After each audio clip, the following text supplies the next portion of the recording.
But the top story that we are breaking at this hour now, highly placed sources in the investigation into the Red Fort blast are telling us after their initial findings that the blast was not a suicide attack. In fact, the sources are now claiming that the suspect, Mohammed Umar, triggered the explosion in panic. This is the doctor who is seen as the main suspect in the blast. According to the sources, the bomb was not fully developed and therefore had limited impact, is what is being claimed. Munish Pandey, who's been tracking that, joins me from Red Fort.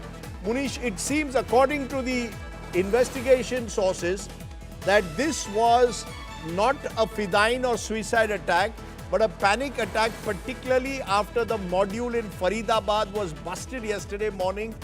One of them panicked and reportedly detonated it, possibly accidentally. What are you picking up?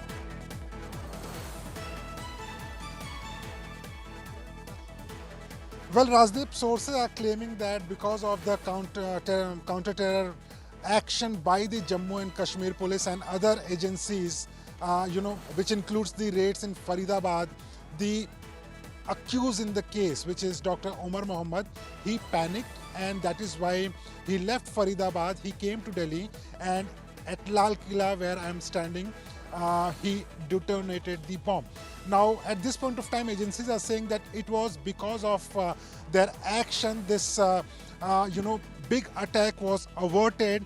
It was not a fully developed bomb, and that is why there was no shrapnels in the bomb. There was no crater created at the time of bombing. So all these, if you combine all these elements, then it looks like that the accused, the prime suspect in the case, panicked, and that is why he triggered or detonated the bomb. But Rajdeep, at the very same time, one cannot deny the fact that there was a lapse from the security agencies also, especially by the Delhi police, because there was a specific input by the Jammu and Kashmir police that there is one person called Dr. Umar Mohammed.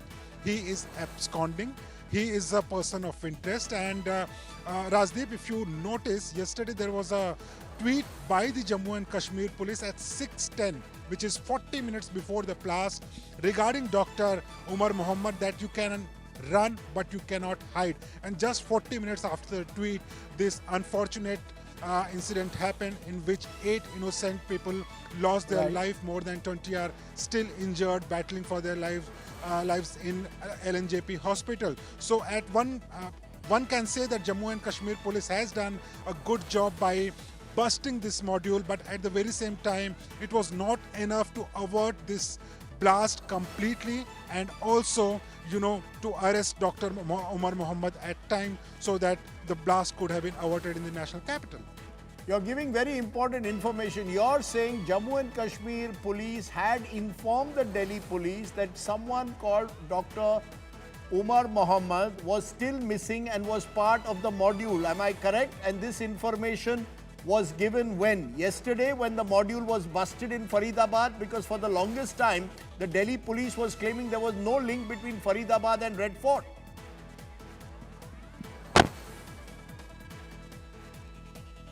Well, Rajdeep, sources have told India Today, and I spoke to top sources in the intelligence agencies also. What they are saying is that when they busted the module, when several suspects were rounded up by the Jammu and Kashmir Police in Kashmir, when the raids were being carried out yesterday at Faridabad, this specific intel input was given that there is one person, Dr. Umar Mohammed, he is absconding. And the same name has been mentioned publicly by the Jammu and Kashmir Police in their press note, which was first released at 1 o'clock yesterday afternoon, and at 6 o'clock again, 6:10 to be precise, by the Jammu and Kashmir Police, saying that you can run but you cannot hide. It was regarding Dr. Umar Mohammed. So Delhi Police, the special cell, was aware that this is a person of interest. He traveled from Faridabad, which is just few kilometers away from the national capital. He traveled from Faridabad, he entered Delhi, he was in the parking lot for almost 3 hours, and at around 6:50, he came to this location, and he carried out that particular blast. Okay, Munish Pandey with very important information there. Appreciate you joining us on the show at the top tonight.